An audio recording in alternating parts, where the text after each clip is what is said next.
Hi everyone. This is lesson 7, and it's also the seventh video. And in this video, I want to talk about IP addressing and domain name system or domain name services.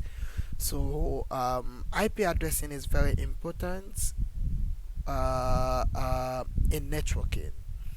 As an IT technician or a network engineer, if you want to be able to do your work effectively, you need to be able to understand IP addressing very well, and also the concept of DNS. So, what does IP address? What does it mean? Let me quickly get on my whiteboard and try my best to do justice to that. If that's my whiteboard, IP address, every device, name them. Your laptop, just name all the devices we have in this world. Your phone, your phone, your smartphone, I mean, your iPad, your tablet, your desktop computer, your even television, now smart TVs, all these devices are able to access or get to the internet because they all have IP address. IP address is a logical address that is given to every device in order for them to be able to access the internet.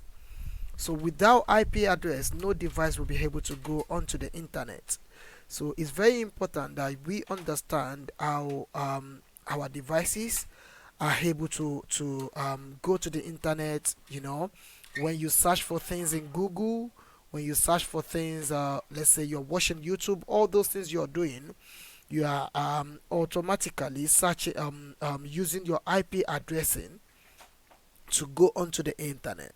So without that logical address, that IP address, you won't be able to go onto the internet. And when a device has a logical address or an IP address, that device becomes an host.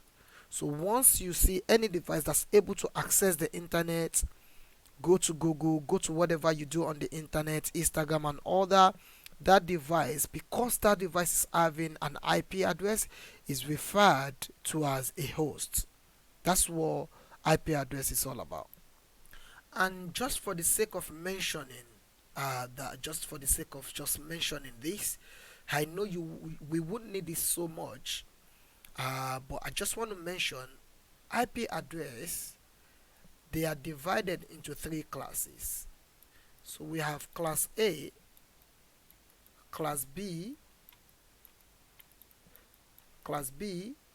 and C. Class C. So class A, these are IP address ranges that start from 1 to 127, and I'm going to explain that to you. And class B, the ranges are from 128 to 191, and class C starts from 192 to 223. There's class D and there's class E. Those ones are for experimental purpose, and class D is a multicast address. So this is what we are going to be needing in this course. And if you really want to do the certification exam, I think it's necessary that you understand this. And I have a separate video, where I've explained how to understand class A, class B, and class C, and how to do subnetting. But that's not the purpose in this video. In this video, I just want to introduce you to IP addressing, to make you understand that without an IP address, no one will be able to go onto the internet. If you have any device, that device is going to be having two addresses. One is the MAC address, MAC address, and the other one is the IP address. MAC address is referred to as the physical address. So any company that's making devices like phone, like tablets, they would give your the device a MAC address. Okay, I won't say much about MAC address, but it's the physical address of your device. So that device, that address is unique throughout the entire world. There's no device that will have, there's no two devices that are going to have the same MAC address. So MAC address for each device are always different and unique for that device throughout the world. So if you have a phone, your phone has a MAC address which is different from all the MAC addresses in the world, and that's how it goes with all the devices that we have and that can access the internet. So the second address they are going to be having is the IP address. So these two addresses are very useful in networking. But for now, like I said, I just want to introduce us to IP addressing. Let's go to my slides and let me show you something on my slides. So on my slides, I have any device with an IP address is referred to as a host. That's what I've mentioned. So if any device is having an IP address, that device will be regarded as a host. IP address allows your device to access the internet. So without an IP address, your device would not be able to access the internet. An IP address is divided into two portions. Okay, this I need to explain. So an IP address is divided into two portions. We have the network portion and we have the host portion. So let me explain that.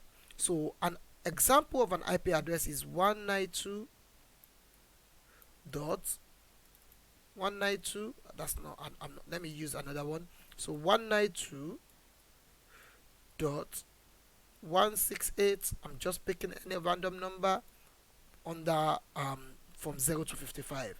.0.1, and I'm going to have a subnet mask of 255.255.255.0.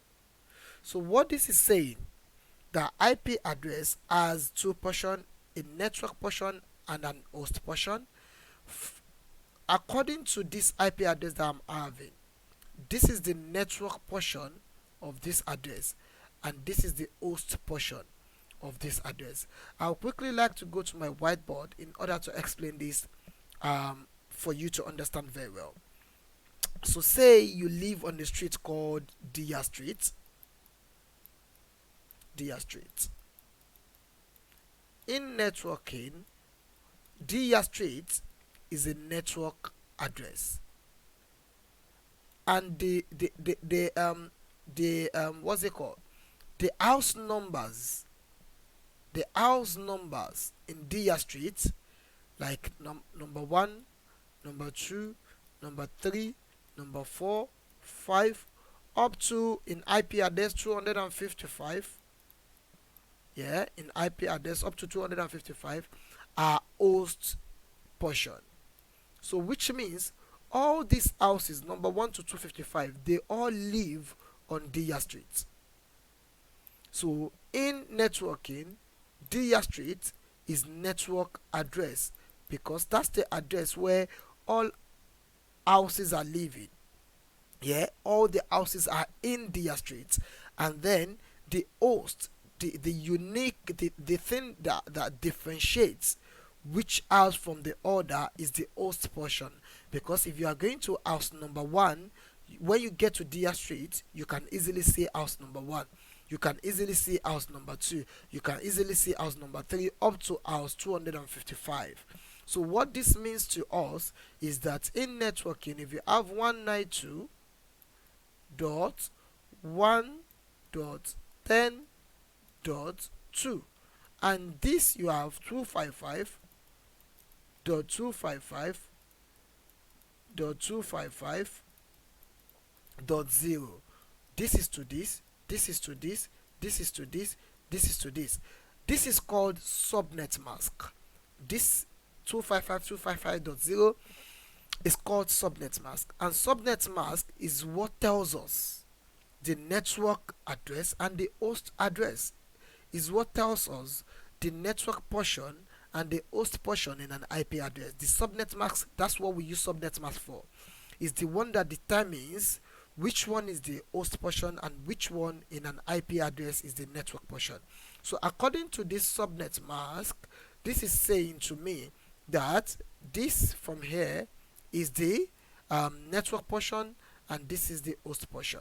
So if I have another IP address 192.1.10.5.8.7.6 up to 255, this is the network address for all those IP addresses, and this is the host address. And what this simply means is that if I have computers, let's say this is switch, and I have computers connected to my switch, yeah, let's say I have 253 computers connected to this switch now, and this is 192.1.10.2, and this is 192.1.10.3, and this is 192.1.10.4, and this is 192.1.5. Yeah, what this simply means is that because they live in the same network, or in the same or on the same street, they will be able to communicate. These computers will be able to communicate with one another. So if I have another IP address which is separate, which is different from this, say this new address is 192.1.9.1.2.3, because this network address is different from this network address, this means that the computers here, these computers here, will not be able to communicate with these computers here because they are on different streets, they are on different network. So that's what IP address is all about. I will delete this and I will go back and say and explain this one more time. So if you have 192.168.1.2.3.4.5.6.7 up to 255, and you have another one 172.1.10.1.2.3.4.5.6, you have to first of all, let's say this is the network address, let's say this is the network address, the street address, and this is the network address, and the last one 1 2 3, they are the host portion, 2 3 4, they are the host portion. What this means is that if you connect all these computers to a switch, all of them, because they are on the same street or on the same network, they will be able to communicate. And the same applies to this. All these computers here will be able to communicate, but this computer would not be able to communicate with computers on this network because they are on different streets or on different network. But we can use a router. There's what we call, that's the function of a router. A router can allow two different networks to communicate.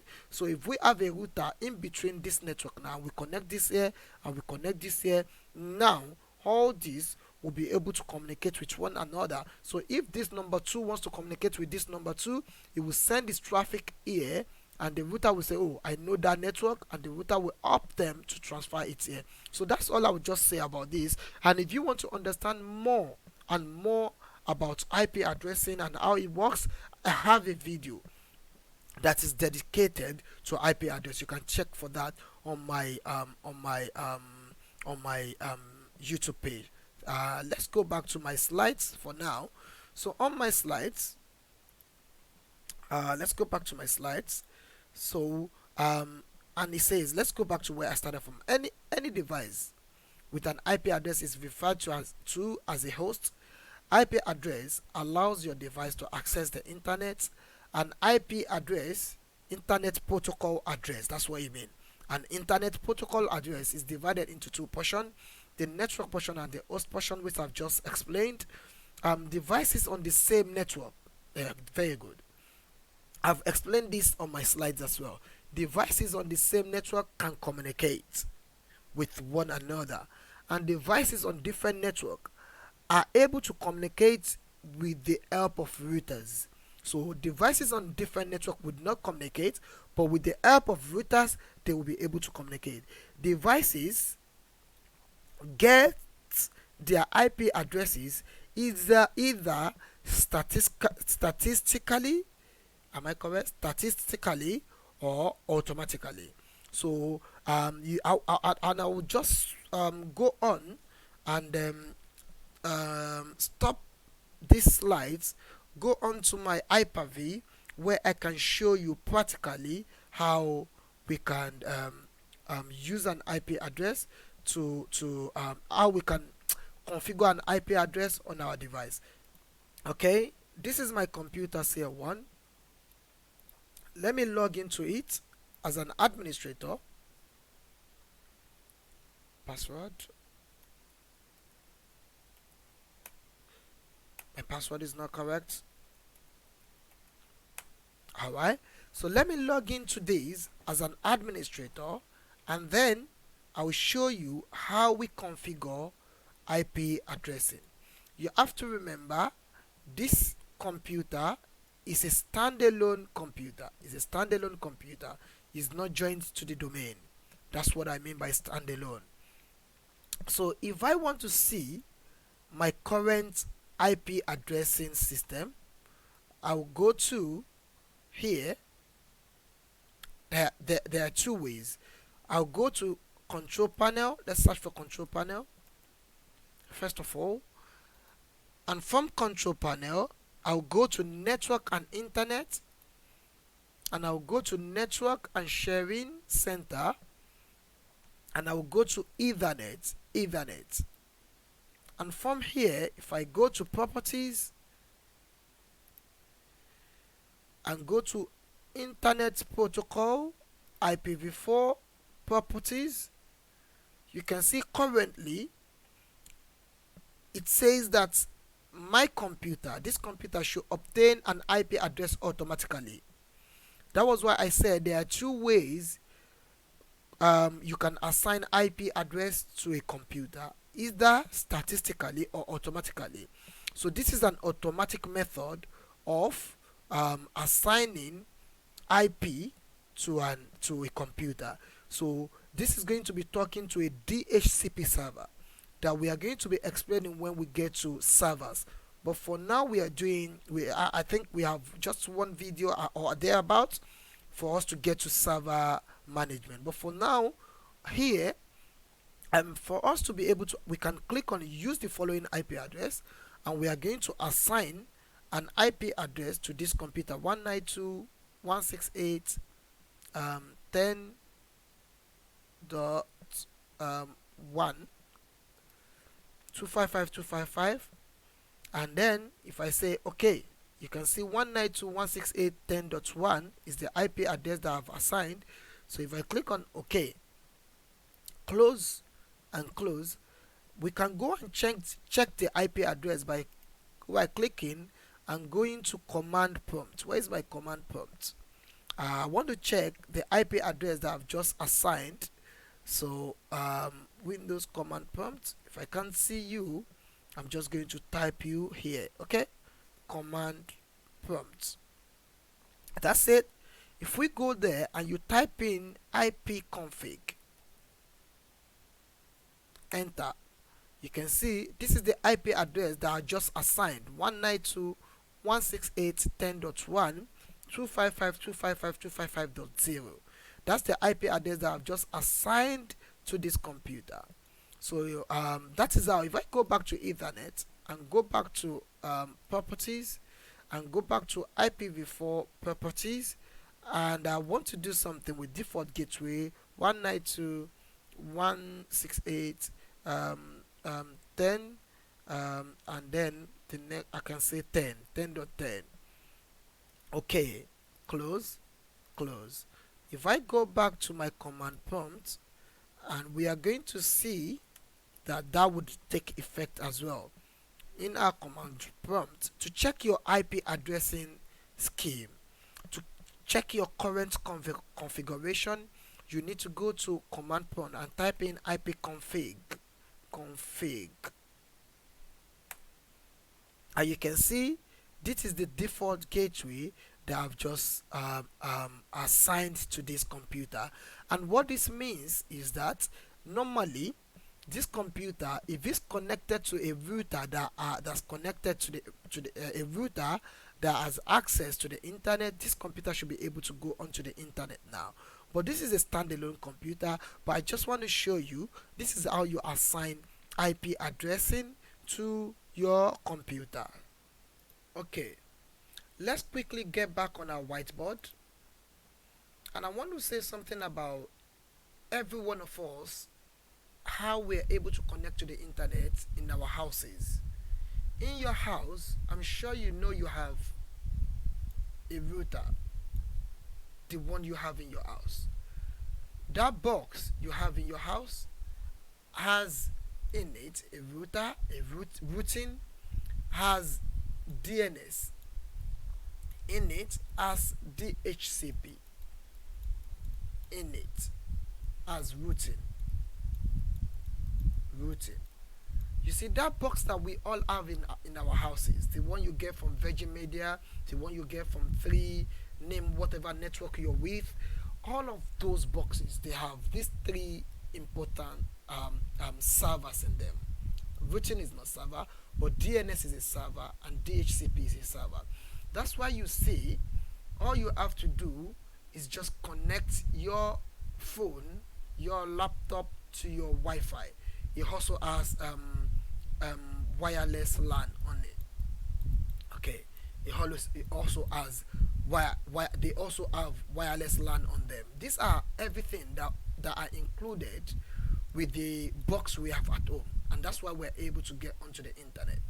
And if you check, if you are able to get to your IP settings on your phone, you are going to realize that what you have as your IP is 192.168.1 dot anything, but your router itself is having 1.1.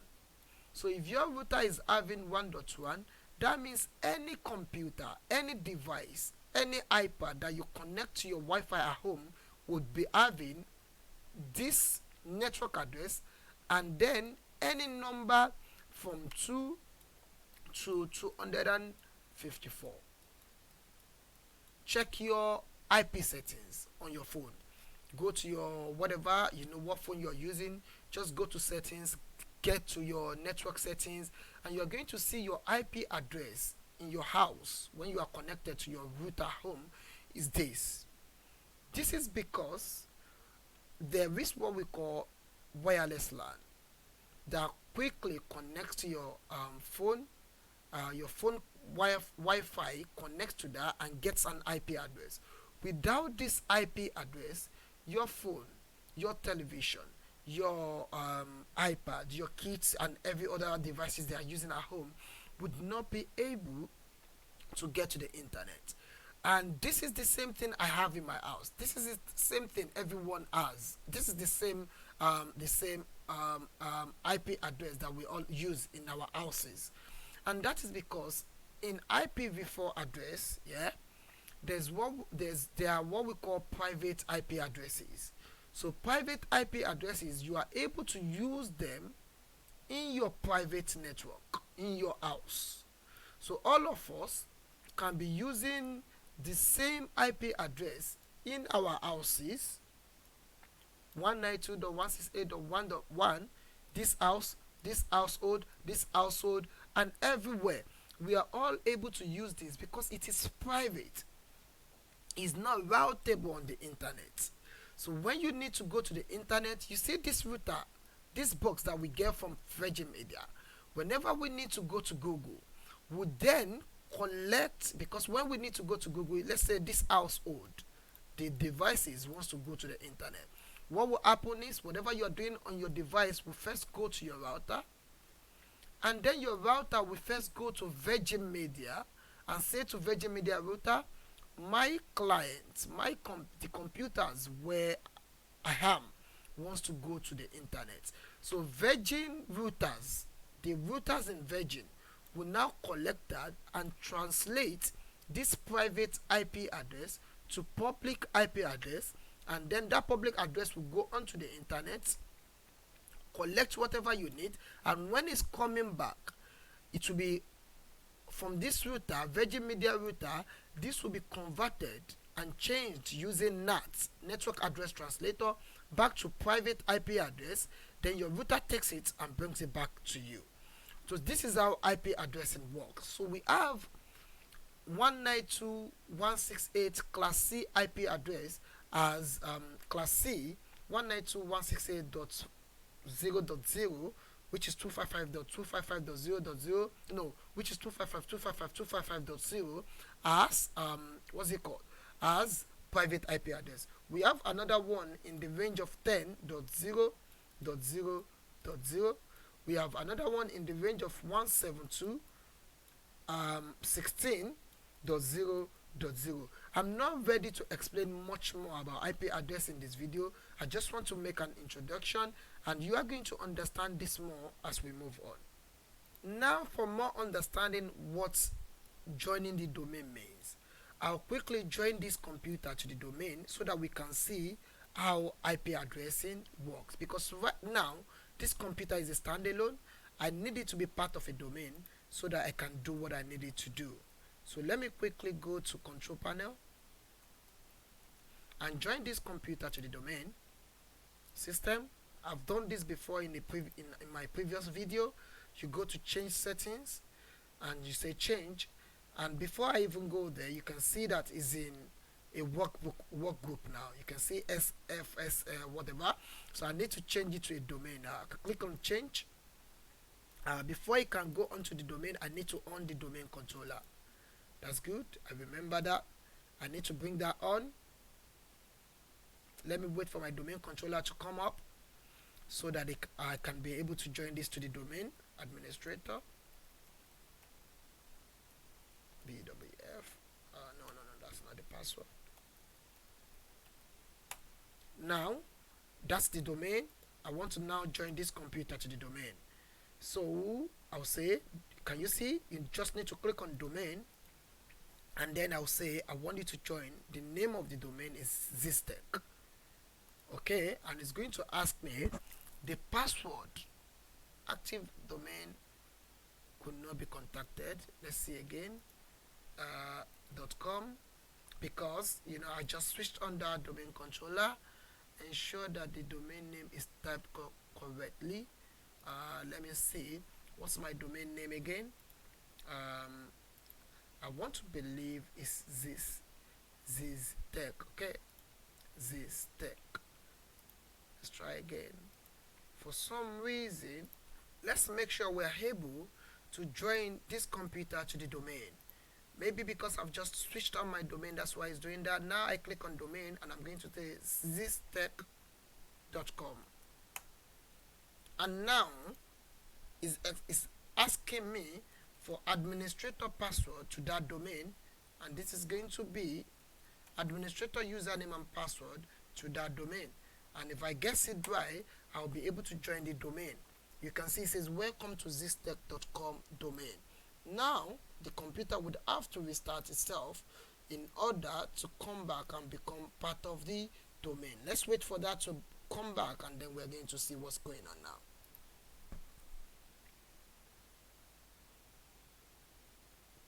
I'm just waiting. And now that this computer is part of the domain, if you remember, we have created some users on this computer. We cannot see all those users again, because now that the computer is part of a domain, all local users would still have access to this computer if they know how to log in. But now that it's part of the domain, only domain users would have access to log into this computer. And what do I mean? This is my domain, my domain controller. If I go to networks and I go to users, you are going to see that I've got admin department, I've got finance department, I've got IT department, and I have people in them. Can you see I have people in all those departments? Now, these users here, they are domain users. So what I have to do is get anyone from here to log into this computer, and that person will be able to log in because that person is part of the domain. So I'm going to log in with this person for now. Okay. let me log in with administrator first. Yeah, I need to log in with administrator first because I want to also be able to change, to show you something about the IP address. Remember, that's what we are doing. I'm doing all this because I want to show you what happens when you join the domain. If I quickly go to the domain and show you the IP address of my domain controller, can you see the IP address of my domain controller is 192.168.10.1. Every computer that will be joining this domain will be having 192.168.10 and then any number depending on the settings on this domain controller. So if I check that on this computer now, to check it, we can go to control panel. We can go to control panel, or command prompt. Let's go to command prompt. And on our command prompt, we can check IP config /all. This is going to give you more information. And you can see now it says to me the host name of my computer is HomeSail1. That is the name of my computer, and you can see it up here, and it says that this computer is currently in zistech.com. You can see that, and you can see the IPv4 address here, which it says it is 192.168.10.6 now. And this is what tells you the network address and the host portion. The network portion and the host portion, this is what tells you that. And you can see it says the date to you, 02 March. That's when I joined the domain, and it's telling you what the default gateway is. And the default gateway would always be the gateway of the domain controller, and it's telling you the DHCP server. And you can see that the DHCP server is also the IP address of the domain controller. So the DHCP server, what it does is it gives IP, it assigns IP addressing information to computers automatically. So normally, remember I showed you how to assign IP address statistically, manually. But because I'm part of a domain, I have to do it dynamically. Like I want a server to be doing that for me. Because imagine if I have 1,000 or 10,000 computers in my company. As an IT administrator, would I be going through each computer and then be typing and then be assigning IP addressing manually? That's going to take years. That's going to take days. So because you don't want to be doing that, what you are going to be do is to have a DHCP server which would help you to do that dynamically or automatically. If you see here also, there's what we call a DNS server.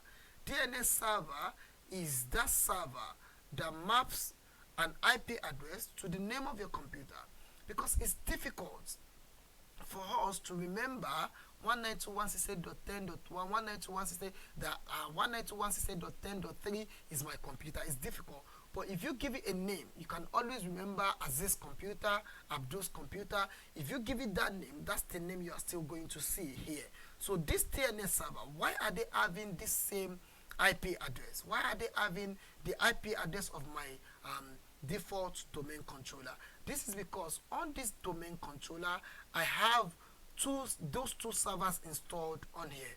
I have DHCP server on this. I have DNS server on this. I have ADDS server on this. I have file and storage services server on this, just this computer. So you can install all these rows on one computer or on different computer or on different servers. So I'm going to explain that when we get to working with servers, how you can configure your servers. But for now, I just want you to understand that DNS and DHCP, they all work. Both of them, they work hands in hands. IP addressing is being dealt with the DHCP server, and DNS deals with mapping names so that we can remember as human. so we can remember as humans. So if you try to go to google.com, google.com is not really what the computer understands. The computer understands the IP address of google.com, which is, they have a lot, but the one I can remember is 8.8.8.8. So that IP address, if you put it on your browser, like you want to browse, just type in like you want to type google.com, that's going to take you to google.com.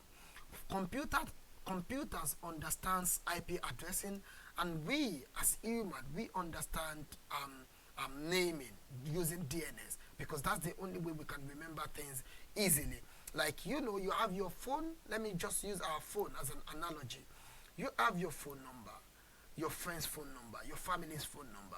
You have saved them with individual names on your phone. On your phone contact, you have Aziz there, and Aziz is mapped to 07490 dot dot dot dot dot dot.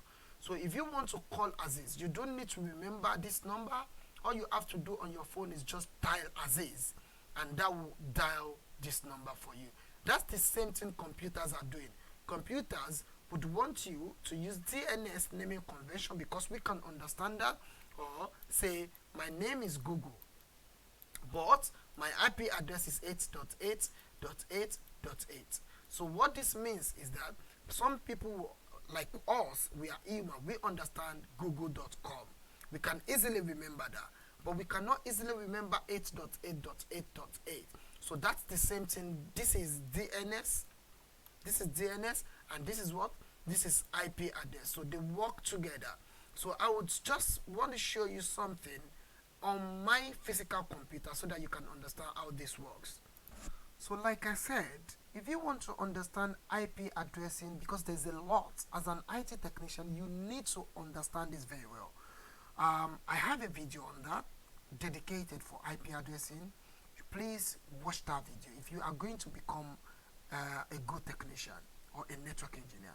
But for now, I want to show you something on my computer, on my physical computer now. If I ping google.com, ping will tell me, because I'm connected to the internet now, ping will tell me if I can connect to Google or not. Ping will let me know. So if I say ping now, I have a reply, and that reply means that I can get to Google right now, that Google is working. And if you see, it says pinging google.com, and now it comes up with Google's IP address.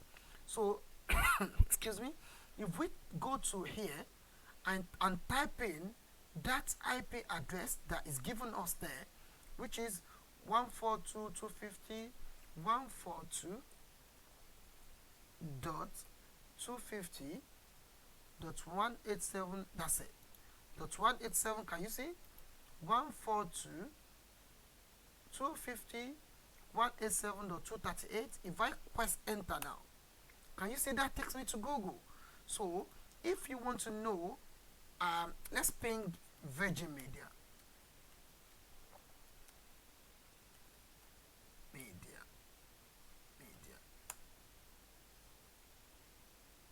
Can you see? That's not correct. So I've typed something wrong. So let me try again. Ping. Maybe there's going to be a space. Virgin Media.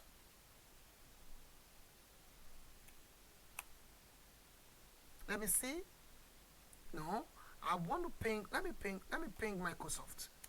I don't understand what's wrong with Virgin Media. Microsoft. Ping Microsoft. Ping request could not find host Microsoft. So it could not find host Microsoft. Let me try again. Ping. What other company can I ping? Ping YouTube. Let's try YouTube. For some reason, I'm not able to ping them. But if you want to know the IP address of some companies, what you can do is just ping them and then type it there. You're going to say so. With ping, that's what ping to in your command prompt. That's what they do. They up. So I just want you to understand. Now, what else I can do is I can on my computer. If I start go to command prompt again, I can check my IP address. I can say ipconfig, and then you can see this is my current IP address. IPv4 address is 10.107.225.51. My subnet mask is 255.255.252.0, and my default gateway is 10.107.224.1. So this is a production environment. I'm at work and I understand this, but I just want you to see this is our IP address, this is how they work. If you want to understand, because here I'm just meant to show you some things about IP address, because we are going to be using it when we start working with the domain, which is my domain controller here. And I think that's the next video that we have to start working on IP addressing. So we are, servers, domain controller, that's what we are moving to now. That's enough about managing computers or Windows 10 computers. I've showed you all that you have to know. And from now on, all we have to start doing is how do you manage things in a work environment. I've showed you all you need to know about Windows 10. Now, if you're working for a company, how do you manage their servers? How do you manage their DHCP server? How do you manage their devices and all that? And please look forward to that from the next video. Thank you for watching. And please continue to subscribe and click on like if you really like this video. Please encourage me to continue doing this. Thank you very much once again, and have a nice day.